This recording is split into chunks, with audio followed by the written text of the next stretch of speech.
El tema que abordaremos en esta sesión parte por una distinción que no es una distinción casual, que tiene que ver con la diferencia del término derecho procesal constitucional frente al término justicia constitucional. ¿Cuál de estos términos es el que debe de ser empleado por la doctrina, por la jurisprudencia, por las normas jurídicas, inclusive por los estudiosos del derecho, por las escuelas de derecho y más?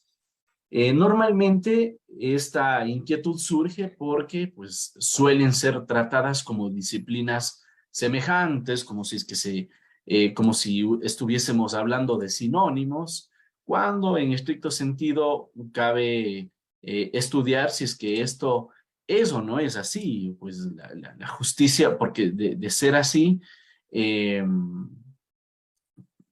surge entonces la inquietud de por qué no llamar justicia penal al derecho procesal penal, o justicia civil, el derecho procesal civil, en fin, ¿no? Entonces son inquietudes que, pues naturalmente esperamos absolver a partir de esta ponencia que vamos a compartir con ustedes en esta sesión. Y en efecto, a ver, por aquí se van integrando más personas, nada más permítanme un segundo, listo, ok. Y entonces les decía, en efecto, hay un uso casi generalizado en Europa del término derecho procesal constitucional, perdón, del término justicia constitucional, de lo que en América Latina hablamos de derecho procesal constitucional.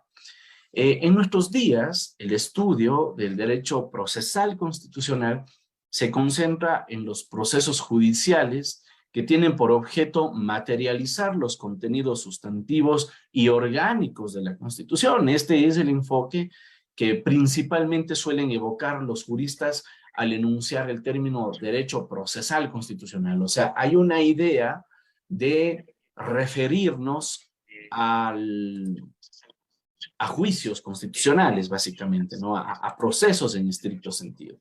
Entonces, por este motivo, juristas como Néstor Pedro Sagüez de Argentina consideran que el derecho procesal constitucional tiende a nutrirse de los procesos constitucionales y encuentra su origen en instituciones como el habeas corpus, por ejemplo, que existe desde la Carta Magna de 1215. Es decir, el derecho procesal constitucional existe desde que existen procesos constitucionales, ¿no es cierto? Otra tendencia es, en cambio, y va por diferentes líneas. La identificación, entonces, de la existencia de las instituciones que integran los contenidos de una disciplina ayuda a conocer sus orígenes y permite estudiarlos en su contenido histórico, social y político. Sin embargo, juristas como Domingo García Belaúnde plantean otra tesis, ¿no? Y es que el derecho procesal constitucional tiene su origen en los trabajos de esta materia, de esta disciplina. Hay una tendencia más hacia la doctrina que a los procesos como tal. Y es por eso que señala que el derecho procesal constitucional se origina en estudios como el que realizó Niceto Alcalá Zamora y Castillo, a quien lo considera como el fundador de esta disciplina, ya que en el año de 1944 le asignó un nombre y le dotó de contenidos en su publicación denominada Estudios de Derecho Procesal Civil, Penal y Constitucional. Pero curiosamente, Niceto Alcalá Zamora y Castillo, lejos de atribuirse él ese título, dice que es Hans Kelsen el fundador del derecho procesal constitucional, disciplina que a su vez encuentra su origen en el ensayo publicado por el maestro de Austria, ¿no es cierto?, en 1928, que ya lo hemos estudiado y que se llama La garantía jurisdiccional de la Constitución y, entre paréntesis, la justicia constitucional, por considerar que inspiró primero la creación de una jurisdicción constitucional austriaca, segundo, realizó un importante estudio sobre la misma y tercero, por haber repercutido en el constitucionalismo de otros países. Y en línea con esta postura está obviamente el maestro Héctor Fix Zamudio. ¿Por qué digo obviamente? Porque había sido discípulo de Niceto Alcalá Zamora, a quien de hecho Fix Zamudio lo llegó a considerar su padre académico. Sin embargo, varios juristas estiman que es el profesor Héctor Fix Zamudio el fundador del derecho procesal constitucional, por cuanto fue el primero en estudiar esta disciplina desde un enfoque procesalista científico en su tesis de grado de 1955 denominado La garantía jurisdiccional de la Constitución mexicana, ensayo de una estructuración procesal del amparo. Entonces, frente a este conflictivo escenario que representa establecer el origen del derecho procesal constitucional, juristas como Eduardo Ferrer MacGregor armonizan las diferentes etapas por las que ha atravesado el estudio de esta disciplina, sosteniendo que hay al menos 4 etapas. Primero, una etapa precursora que va de 1928 a 1942, con el trabajo de cimentación teórica realizada por Kelsen en la garantía jurisdiccional de la Constitución de 1928, que de alguna manera pues reafirmaría en su polémica con Carl Smith sobre quién debe de ser el guardián de la Constitución, que también ya lo estudiamos, ¿no es cierto?, en 1931, y su posterior estudio comparativo sobre los sistemas de control de constitucionalidad en Austria y Estados Unidos. Luego viene una segunda etapa de descubrimiento procesal a cargo de Niceto Alcalá Zamora y Castillo, quien durante su exilio en Argentina en 1944 y 1945, que luego fue a México en 1947, advierte la existencia de una nueva rama procesal y le otorga una denominación. Luego viene una tercera etapa, ¿cierto?, que es lo que Ferrer MacGregor denomina desarrollo dogmático procesal. En esta época, ¿cierto?, es en la que se realizan algunas aportaciones importantes ya desde el procesalismo científico, con el estudio de las garantías constitucionales del proceso de Eduardo J. Couture y del estudio dogmático de la jurisdicción y los procesos constitucionales de Piero Calamandrei y Mauro Capelletti.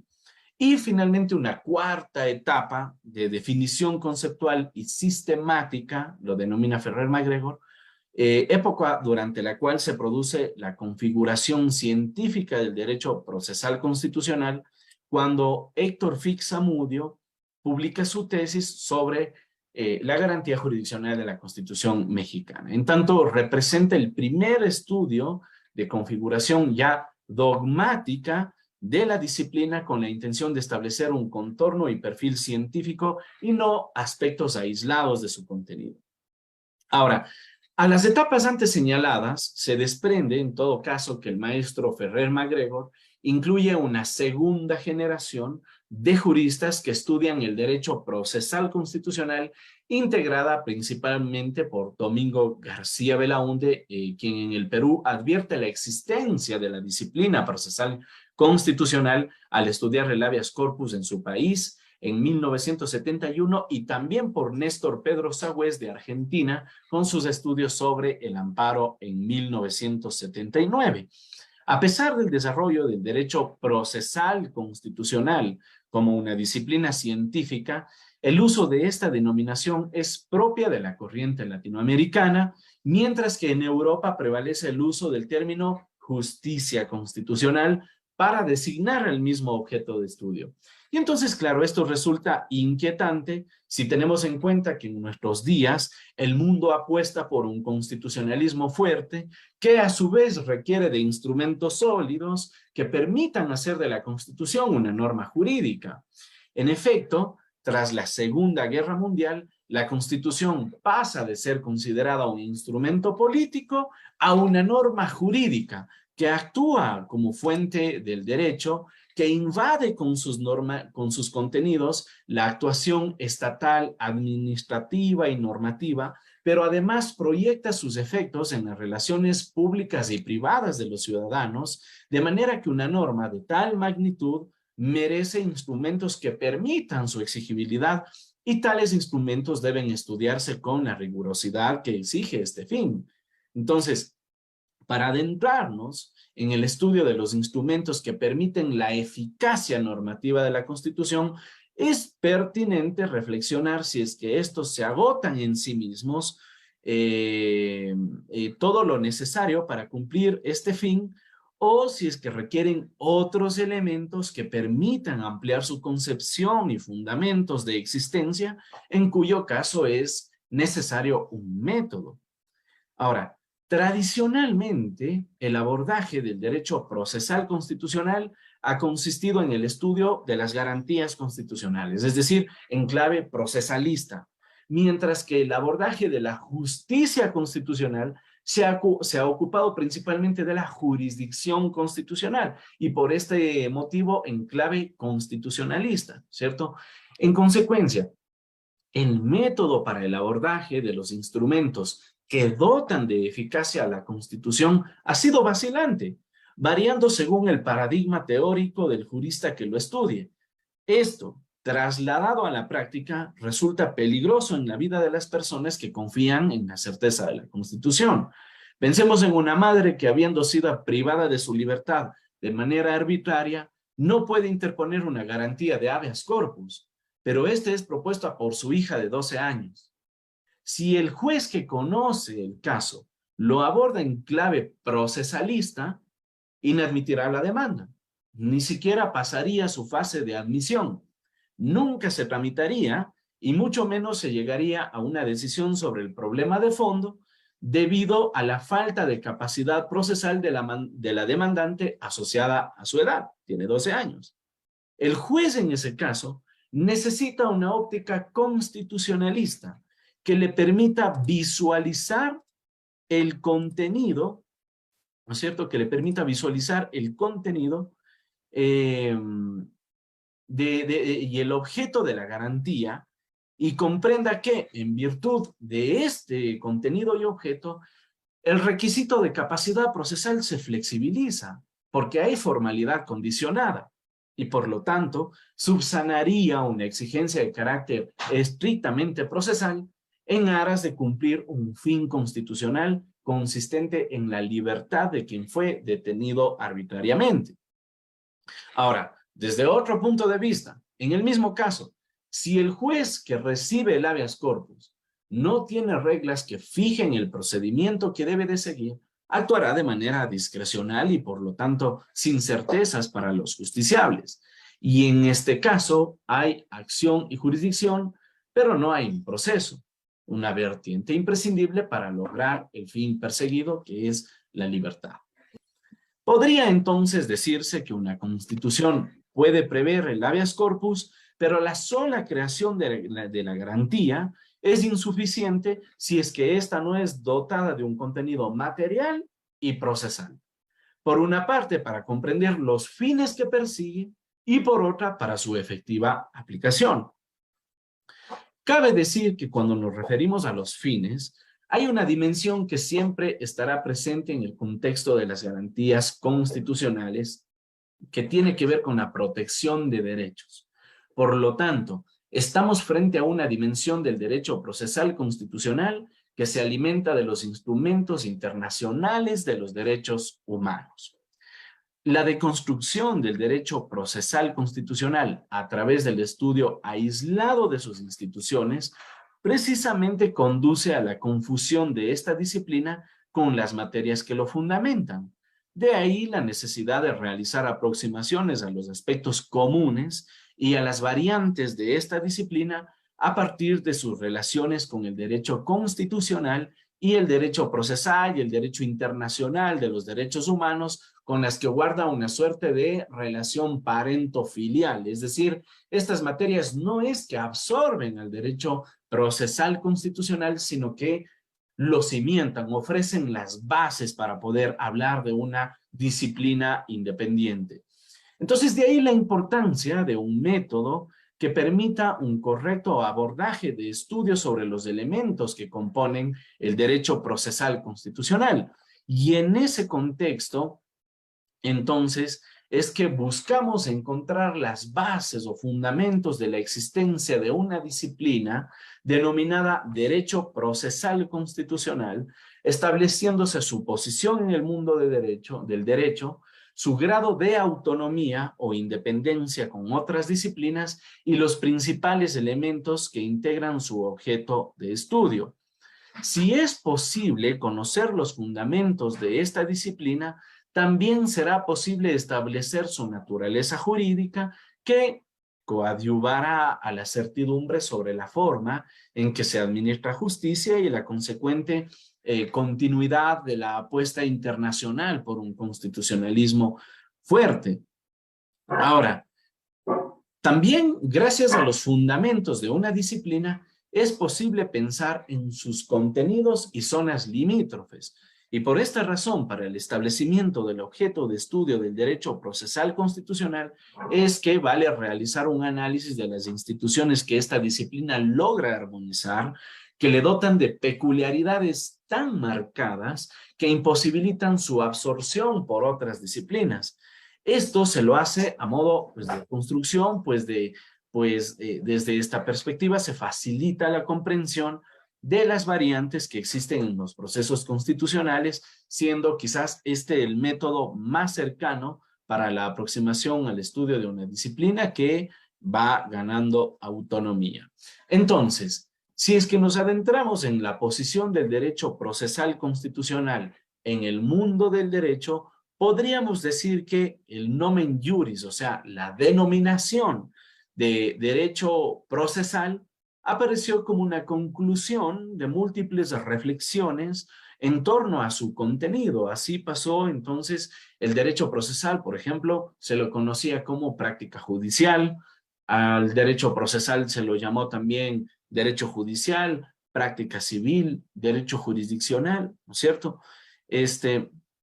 Entonces, Eduardo J. Couture, en su obra Fundamentos de Derecho Procesal Civil, señala que el vocablo derecho está tomado en el sentido que corresponde con una rama de las ciencias de la cultura, un conjunto de normas que integran una rama particular del ordenamiento jurídico general, supone un saber sistemático, coherente, unitario de las normas jurídicas, supera en este sentido a práctica, que solo alude a un menester empírico y no a un saber razonado.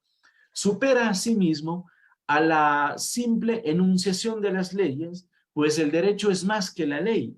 La ley es solo un fragmento de la ciencia del derecho, decía Eduardo J. Couture. Y dice, en cuanto a la locución procesal, dice relación con el objeto estudiado, es decir, el proceso. No es propiamente el estudio del procedimiento, que es solo el lado externo del proceso. La idea del proceso es solo una idea teleológica. Se halla referida necesariamente a un fin.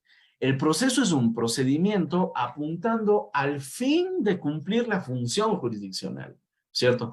Y luego de haberse examinado este aspecto del léxico, Chiovenda concluye: dígase entonces, de una buena vez, derecho procesal y no seguir empleando terminologías como derecho judicial, derecho jurisdiccional, práctica civil, ¿no es cierto? Entonces, con este breve antecedente de la historia de la denominación del derecho procesal, podemos advertir que una rama del estudio del derecho puede considerarse en construcción mientras persistan las diferencias doctrinarias en cuanto a su denominación, objeto y fin.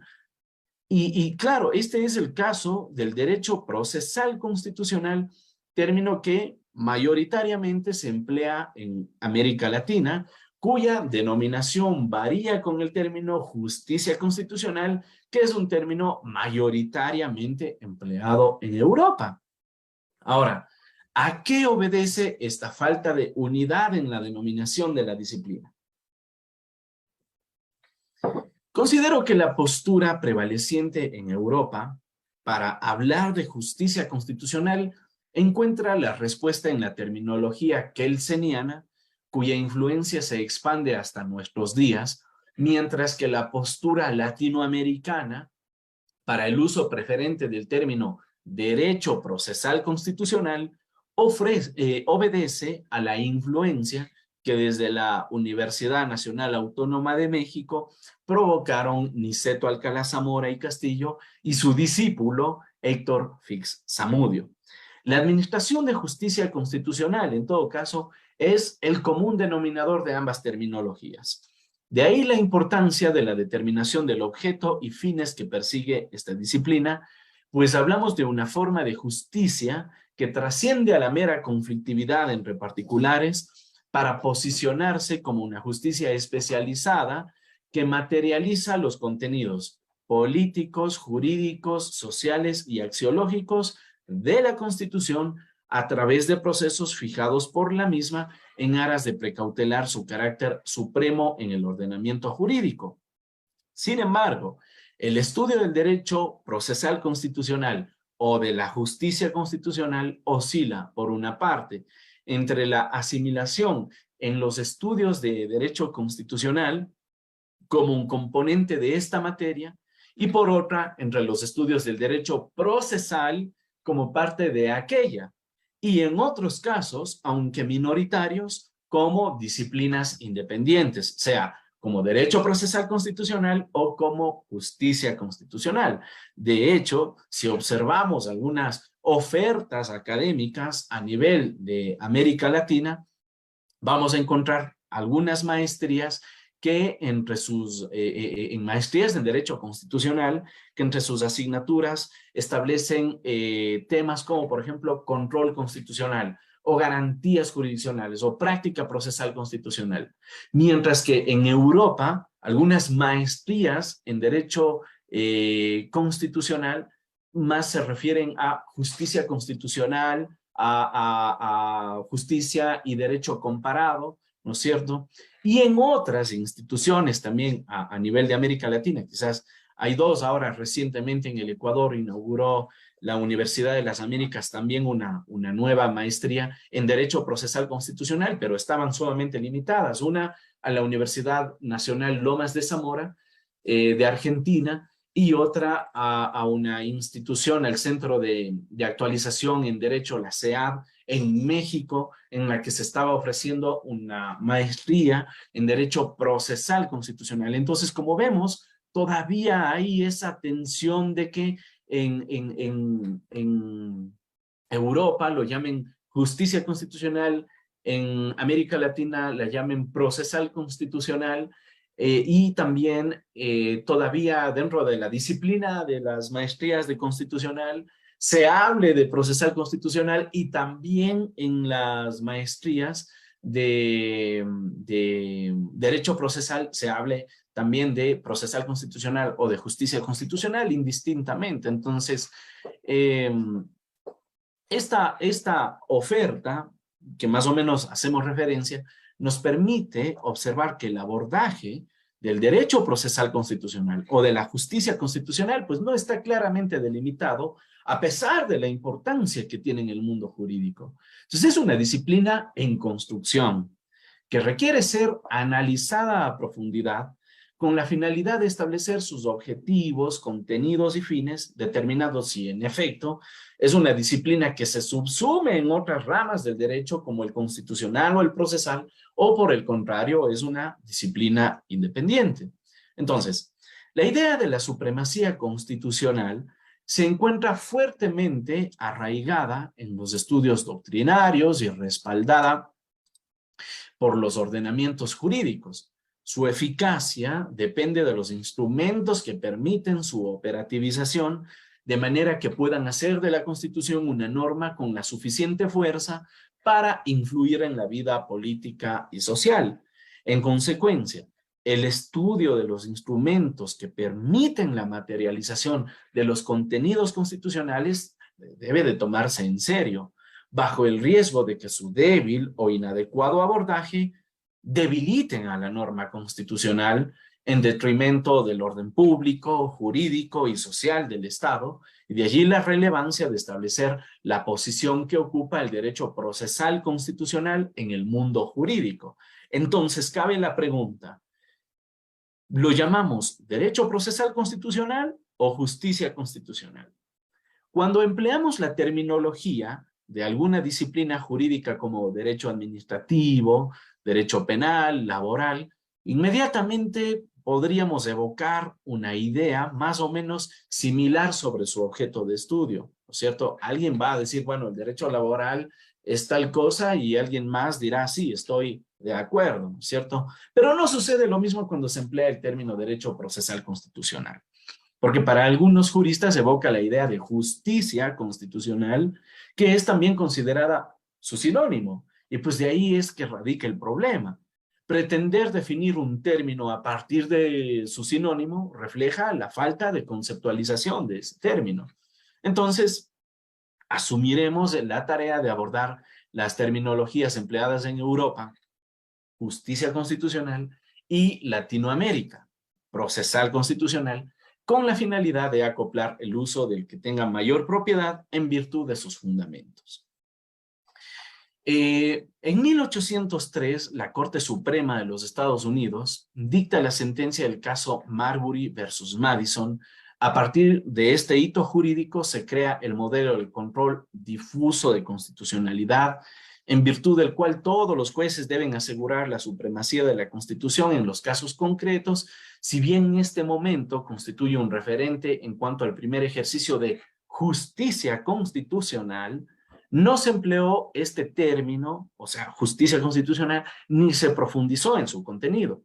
Y tampoco se pensaría en un derecho procesal constitucional. Ahora, el 29 de febrero de 1920 se crea el primer constitucional con la Constitución de Checoslovaquia. Sin embargo, este no jugaría un rol relevante debido a que no ejerció control de constitucionalidad durante los 18 años de su duración, y por este motivo la Constitución de Austria, que se promulgó en octubre del mismo año, o sea, de 1920, destaca por la contribución de Hans Kelsen como asesor en su creación y como juez, y ha sido considerada como la pionera en la administración de la justicia constitucional, por su modelo de control concentrado de constitucionalidad. De hecho, sería el mismo Kelsen quien al publicar su obra llamada La garantía jurisdiccional de la Constitución, la justicia constitucional, asigna por primera vez un nombre a la disciplina que pretendemos estudiar, denominándola justicia constitucional. Pero hay un detalle interesante en el origen de este término, y es que el trabajo de Kelsen fue presentado originalmente como una ponencia en la quinta reunión de profesores alemanes de Derecho Público que tuvo lugar en Viena los días 23 y 24 de abril de 1928. Kelsen era profesor de Derecho Público y magistrado del Tribunal Constitucional de Austria. Participó con un ensayo sobre la garantía jurisdiccional de la Constitución que sería publicado al año siguiente junto al resto de ponencias, sin que su impacto trascendiera más allá de la comunidad académica alemana. Pero sería su discípulo Charles Eisenman quien el mismo año había defendido su tesis doctoral titulada Justicia Constitucional y Tribunal Superior de Austria, quien tradujo la obra de Kelsen al idioma francés, agregando la garantía jurisdiccional de la Constitución, el término justicia constitucional. De hecho, la traducción se publicó en París en 1928 en la revista de Derecho Público y de Ciencia Política, y Kelsen, quien se había incorporado al Instituto de Derecho Público, viajó a París el 20 de octubre de 1928 a la sesión del instituto y usó la versión francesa de su ensayo, lo que hace entonces suponer que estuvo de acuerdo con esa terminología. Sobre este tema, Domingo García Belaúnde señala que Kelsen, pese a su enorme cultura, no había visto el problema procesal que podía traer la defensa de la Constitución.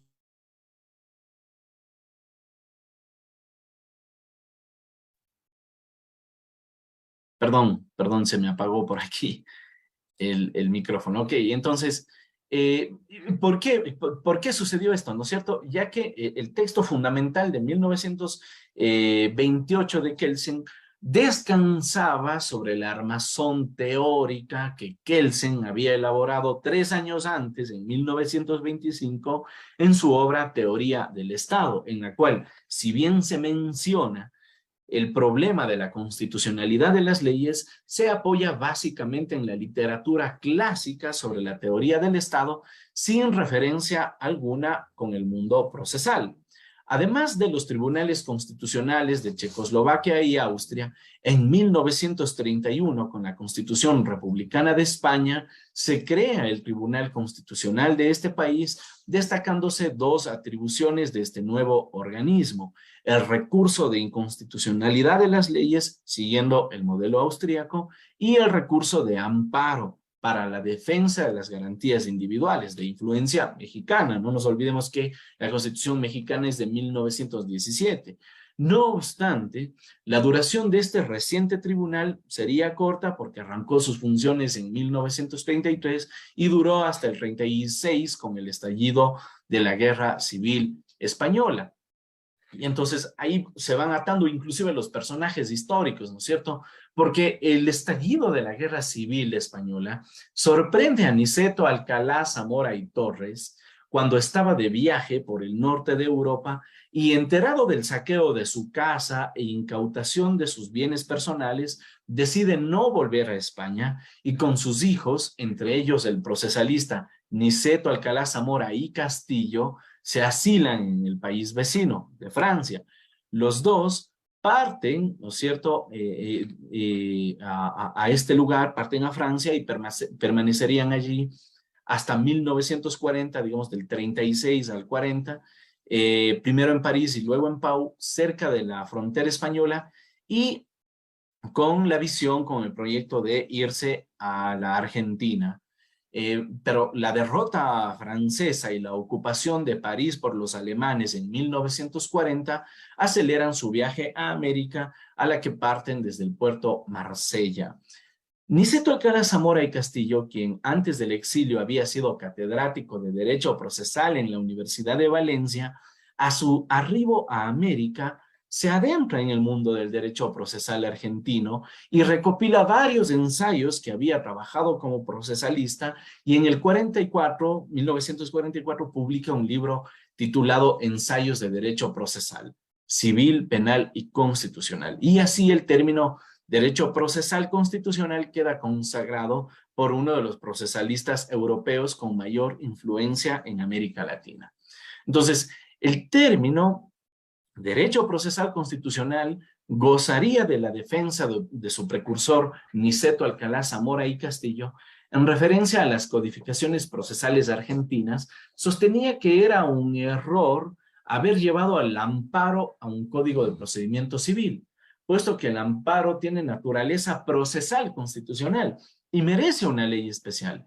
Lo propio con el habeas corpus, regulado en el Código Procesal Penal. Sostenía que cuando una constitución consagra el amparo y el recurso de inconstitucionalidad, independientemente de la jurisdicción y del procedimiento, son instituciones que pertenecen al derecho procesal constitucional, que es tan inconfundible con el proceso civil o el proceso penal como estos pueden serlo entre sí. Entonces, como se puede digamos, desprender de estas conclusiones, de estos estudios de Alcalá Zamora, el término justicia constitucional propuesto por Kelsen habría sido empleado con la finalidad de proporcionar un modelo de control de constitucionalidad sin mayor referencia a sus componentes procesales, mientras que el término derecho procesal constitucional nace como una reclamación de autonomía frente a otras derivaciones del derecho procesal. Entonces, con este antecedente, si observamos los modelos procesales de otras ramas del derecho, como el civil o el penal, surge la pregunta: ¿por qué motivo se llamaría derecho procesal penal y no justicia penal? ¿O por qué motivo se llama derecho procesal civil y no justicia civil? Bueno, la respuesta parece encontrarse en los antecedentes del derecho procesal, cuya denominación no fue armónica. Como les decía, transitó entre derecho judicial, derecho jurisdiccional, hasta desembocar en el término derecho procesal, hoy aceptado ya por la generalidad de los juristas y escuelas del derecho por su mayor precisión científica, en establecer su objeto de estudio. En efecto, si tenemos en cuenta que el término justicia constitucional fue empleado con la finalidad de referirse a uno de los modelos de control de constitucionalidad y estos modelos varían en función de la realidad procesal de cada país, podríamos entonces concluir que la justicia constitucional forma parte del objeto de estudio del derecho procesal constitucional. El propio Fix-Zamudio también llegó a distinguir entre las connotaciones de justicia constitucional y procesal constitucional, considerando que no son incompatibles y que más bien resultan complementarios en la medida que justicia constitucional se refiere al conjunto de instrumentos tutelares que conforman el contenido del derecho procesal constitucional, siendo esta última la disciplina científica que los estudia. Entonces, en conclusión, diríamos, el derecho procesal constitucional es el género, ¿no es cierto? Y la justicia constitucional es la especie. Dentro del derecho procesal constitucional, estudiamos a la justicia constitucional como uno de sus componentes. ¿Por qué? Porque la justicia constitucional se ocupa de los modelos del control de constitucionalidad, que es nada más una parte de la disciplina, mientras que el derecho procesal constitucional compone o integra otros elementos como la magistratura constitucional, los principios constitucionales, los procesos constitucionales, en fin, entre otros elementos como la interpretación también. Entonces, en conclusión, esto, digamos, nos resulta absolutamente relevante porque cuando hablamos de las aportaciones a la construcción que hacemos en cada uno de nuestros países, desde la doctrina, muchas veces se pierde de vista el elemento dogmático que sustenta las tareas inclusive legislativas. Vean lo que ha sucedido en el Perú. En el Perú fueron los primeros creadores de un código procesal constitucional que, revisado este código, integra contenidos de la justicia constitucional. Ahora también en Bolivia hay un código procesal constitucional que, pues, digamos, siguiendo un poco la historia de Perú, ha incorporado también en su ordenamiento jurídico un cuerpo normativo con esta denominación. Y consideramos que posiblemente esto obedezca también a los aportes doctrinarios que han tenido fuerte influencia en América Latina para llegar a concluir que desde la óptica procesal constitucional como una disciplina autónoma, es todavía mejor lograr el objeto de estudio de esta disciplina que finalmente se concreta en cómo se tutelan los derechos, cómo en clave dogmática, ¿no es cierto? Digamos en cuanto a la protección de la parte dogmática de la Constitución, se concreta en cómo se protegen los derechos y cómo se los repara. Mientras que en relación con la parte orgánica de la Constitución tiene que ver con cómo se logra esa supremacía constitucional y ese efecto irradiador que se espera de la Constitución respecto del resto de normas que integran el ordenamiento jurídico.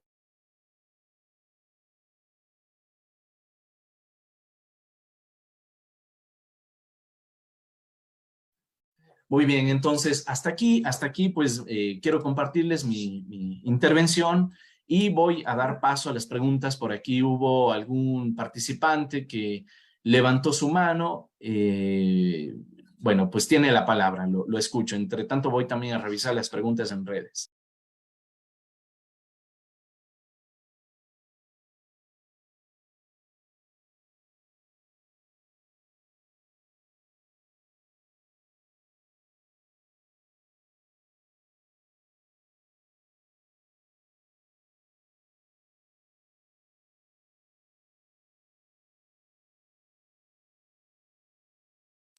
Bien, por aquí Carlos Suárez nos dice, al Ecuador le hace falta una reforma o actualización de la Ley Orgánica de Garantías Jurisdiccionales y Control Constitucional en cierto articulado con el objetivo de que se garantice de forma adecuada los derechos de las personas. Bueno, yo estaría de acuerdo con esta postura, no solamente porque la Ley de Garantías Jurisdiccionales quizás no ha logrado ese propósito de hacer de la Constitución realmente una norma jurídica, sino porque la deficiente estructura de esta normativa ha conducido a muchísimas confusiones en la administración de justicia, ha diseñado un sistema que no se compatibiliza con lo que necesita o con lo que apuesta la Constitución para la protección de los derechos, y en esa medida estaría de acuerdo con que necesita pues actualizarse o de alguna manera reestructurarse esta normativa. Alex Amado dice: el derecho procesal constitucional es una disciplina autónoma del derecho procesal. Abarcaría su estudio al juicio político por su vinculación al control constitucional vía amparo. Saludos desde Perú. Bueno, muchas gracias, estimado Alex. Yo pienso que el derecho procesal constitucional no depende del derecho procesal. Hay la tendencia, por ejemplo, Fixamudio era de la idea de que el derecho procesal constitucional pertenece al derecho procesal. Pero hay también otros juristas como Peter Heberle, por ejemplo, que consideran que más bien pertenecen al derecho constitucional.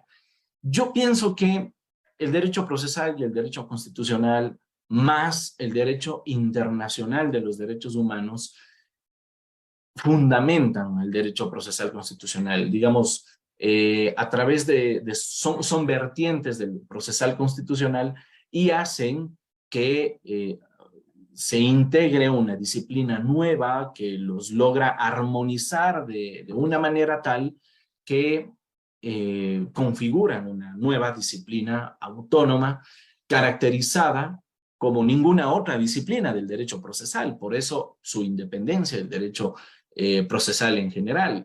En el ejemplo que les comentaba hace un momento, si es que en un habeas corpus, nos ponemos estrictamente procesalistas, una niña de 12 años, como hubo un habeas corpus en El Salvador, una niña de 12 años llega, presenta un habeas corpus en favor de su madre. Si es que nos ponemos estrictamente procesalistas, bueno, pues esa niña va a carecer de personería para poder demandar, o sea, no tiene legitimidad en el proceso, no tiene capacidad procesal, ¿cierto? Esa legitimatio ad processum, como se denomina también, entonces no la tiene, no tiene esa posibilidad, ¿no es cierto? Viéndolo desde la óptica procesalista, y claro, si es que fuera una vertiente del derecho procesal, tendríamos o deberíamos de tener en cuenta que elementos básicos como la capacidad para comparecer al proceso deben también de extenderse al derecho procesal constitucional, y no pasa. ¿Y por qué no pasa? Porque hay un principio de formalidad condicionada que le dice: oiga, usted preocúpese más de saber si es que en los hechos hay o no una vulneración al derecho. ¿Y qué es lo que o qué disciplina le da ese mensaje? Le da el derecho constitucional y le da también el derecho internacional de los derechos humanos, que le recuerdan al Estado que tiene un compromiso internacional de respetar, proteger y garantizar los derechos, ¿no es cierto? Entonces, por eso considero que se armoniza de tal manera que, o armoniza estas otras disciplinas de tal manera que lo convierte en una disciplina autónoma. Bien, bueno, pues hasta aquí voy con esta presentación.